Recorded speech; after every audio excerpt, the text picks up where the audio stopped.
Good morning, ladies and gentlemen. Welcome back to another episode here on African Confessions. The following story that you're going to be listening to, the first one, it comes from a translation of a message that I received and also a response from our brother who was saying that he helped his ex-girlfriend to build a mansion in Midrand. So he said that I should read this message to all of you. He's saying that it's not like he was not bathing, just that when I was dating this woman, she was my world, the center of my world.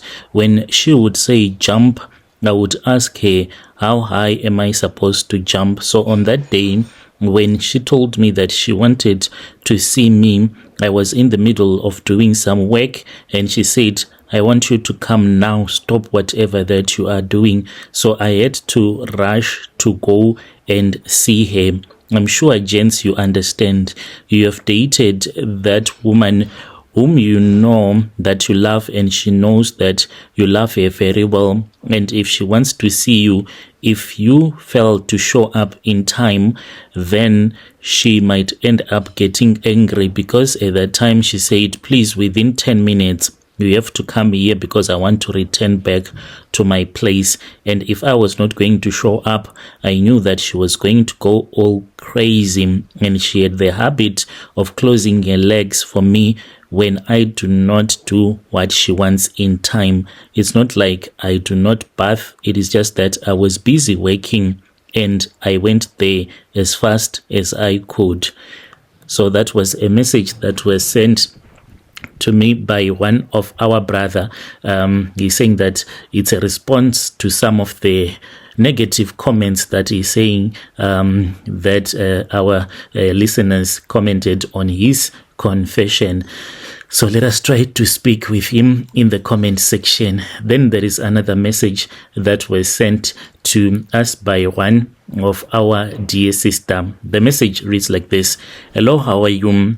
My name is name hidden. Please do not publish my name. So I grew up in Giyani, but I spent most of my life in Polokwane. There was one auntie of mine who was staying in a location that is called Greenside. Later on, she moved and she started staying in Westernburg. That was when I started to stay in Polokwane and I started working. I was working as a domestic worker somewhere, and I was not working each and every day.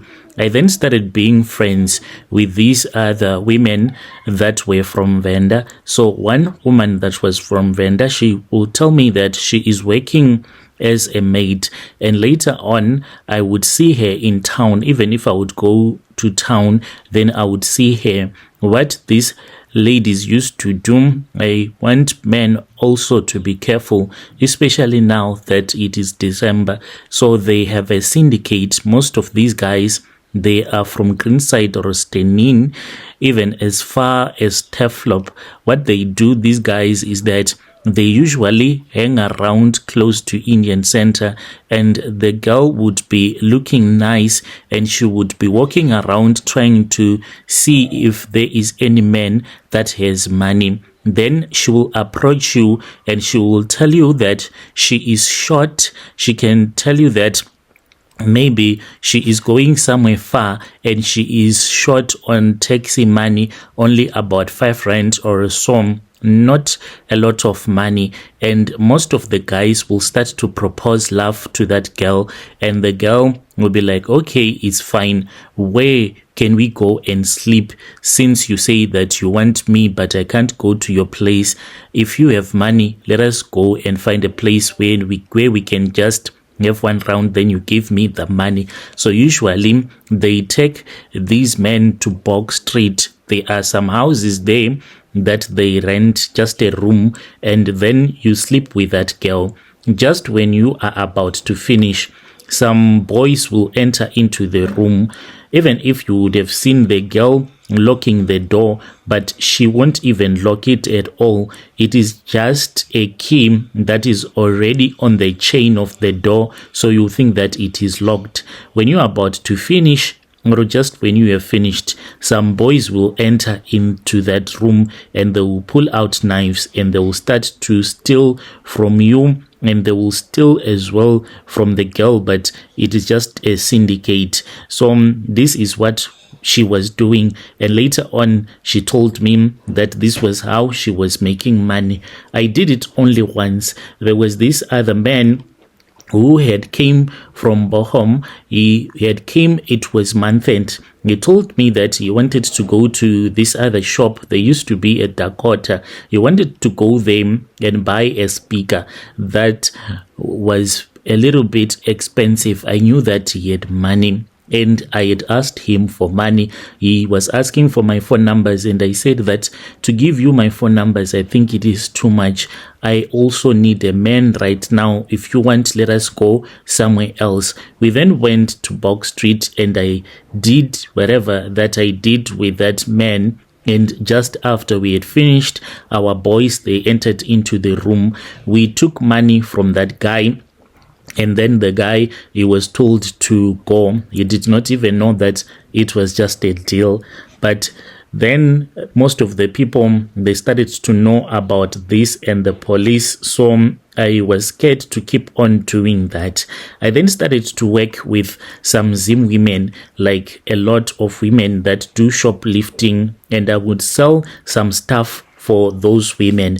So as I was selling some stuff that they would have stolen, like your t-shirts, even your expensive clothes, I became friends with another woman as well. This was the one that introduced me to selling my body by N1. So in the plots, just when you are driving out of town, there are the plots that are on your left side, close to this other casino at Meropa. But before you would have reached Meropa, that is a place where they would be selling their bodies. So she went with me there, and we would sell our bodies at a house that was called Pink House. So there were a lot of men. Most men, they drive to those plots, and then they would buy the prostitutes that were there. I was also now working as a prostitute. By then I was only 23. So the following year, when I had started prostituting myself, then my mom, she then passed away, and when she passed away, life was a little bit difficult for me. Fast forward to the day when I met this other man that was from Zim, who changed my life. I met a Zimbabwean man. He used to drive his trucks from Joburg going to Musina. So whenever he would pass through Meropa, I would go to N1 and I would wait for him, and I would get onto his truck. We would drive all the way to Musina, and we would come back, and he would drop me off. He would give me money. It's like we were dating, but we were not dating as such.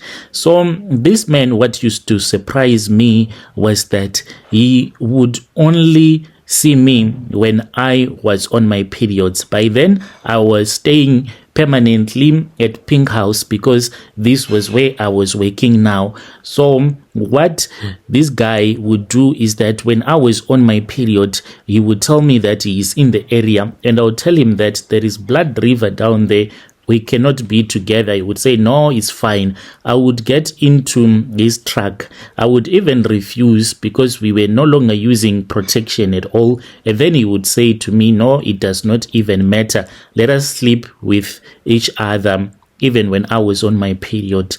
When he saw that now I was no longer sensitive to sleeping with a man on my period, then that was when he would start to romance me, to kiss my thighs, and then he would start to eat my private parts. Even when I was full of period blood down there, he would eat me. And this was what he said used to turn him a lot. He then took me to a house in Mahado, and when we went to this other house, he told me that this house, it belonged to this other pastor who is from Venda but stays in Joburg. He told me that he was a good friend of that man. I did not even know that I was being initiated into Satanism. When we got into that mansion, it was very strange. There was no furniture at all. The room, it was full of mirrors everywhere. And then we went upstairs. We slept in the bedroom, but on the floor. At night, that was when I woke up. I was feeling dizzy and I did not find my boyfriend. He then came back into the bedroom and he was wearing as if he was a Nigerian. I asked him what was going on. He then told me that from the day that he saw me, he was told that I was supposed to be initiated. And I said, initiated like how? And he told me that he was a part of a satanic group here in South Africa. And what they do is that they cause road accidents in South Africa. And they wanted to initiate me so that I can be like a snake. Like when someone has an accident on the N1, what would have happened if it is an accident that would have been caused by a Satanist like me? It will be a big snake that you will suddenly see in front of me. So I was given some spiritual powers to change myself and to become a snake. And when I want to cause an accident, I will lie across the N1. So someone that would be driving will see that there is a snake. All that we need for that person to have a terrible accident is for that person to just step on the brake. When you try to stop your car, then it is game over. You will suddenly see another car in front of you, or you will go and hit another car at the back, and the impact would be so big, so much that one or two people will die. So the blood would be collected same time. I started to cry and I asked him why they had chosen me, and he told me that this was what he had been told and I was supposed to be initiated. He then took me to another room. When he took me to another room, I saw that there was a python's skin and there was a horn that was there that was very soft, but there was oil that was coming out of that horn. I was then told to hold the python skin and it became a part of me. We returned back to Polokwane and I was told that I was going to have an apartment in Mukopane. That was where I was going to be staying. I started to stay in Mukopane without even having to pay rent. I was staying in a very nice house with two other women, and these women, they were Satanist as well, but they had their other task to sleep with pastors, but mine was to cause road accidents. So what I would do is I would be told that I have to go to Joburg, get onto the taxi and go to Durban, even to go on a bus and travel to Cape Town. Even I did not know anyone in Durban. I'll just go onto the taxi. I would sit at the back seat so that I can control everyone that would be there in the taxi. If I would see that the taxi, it does not have space at the back seat, I would refuse to get onto that taxi, only to go and sit at the back seat so that I can start to do some incantations, and the demons, they can control the driver, so that when I would become a snake later on, and when he would see a snake in front of the road, then he would panic and step on the brakes and the taxi will overturn. There was even one man who passed away. He had an accident. He was driving all alone and there was no car that was coming the other way. And then I became a snake and I appeared in front of the steering wheel. He then panicked, and because he was traveling at a high speed, then the car, it overturned. That man passed away. Later on, we visited his family because we wanted his wife and we explained everything that had happened to the wife. She then agreed to be part of Satanism.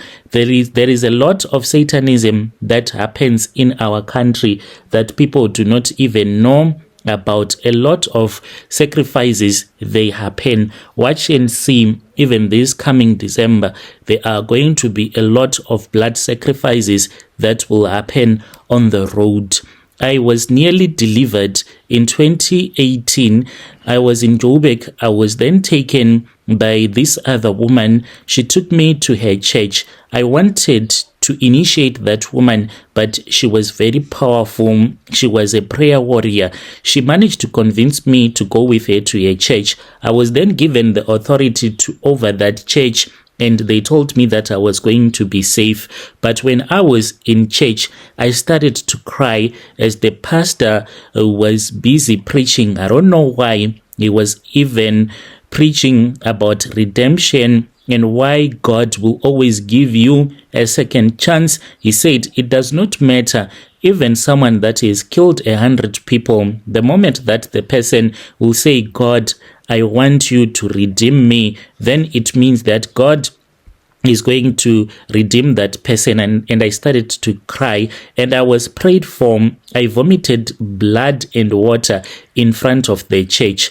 But later on during the week, the pastor ended up sleeping with a prostitute, because this was what some of the people from our satanic kingdom wanted, and they did not want me to be a Christian. This man, he saw a woman, and the woman was very beautiful, and ended up proposing love to that woman and slept with that woman in his car. He had his glory taken away from him, and I started to think again, and I asked myself, why had I given my life to God? Because I don't even care about Christianity, and I was welcomed back into the world of Satanism. This is my own confession. Dear listeners, right there was a message that was sent to me by one of our dear sister. Strange things indeed they do happen in this world. If you have any testimony that you wish to share with us, please do not hesitate to come to our inbox, and then you share with us your own side of the story. You can use WhatsApp to share your story with us.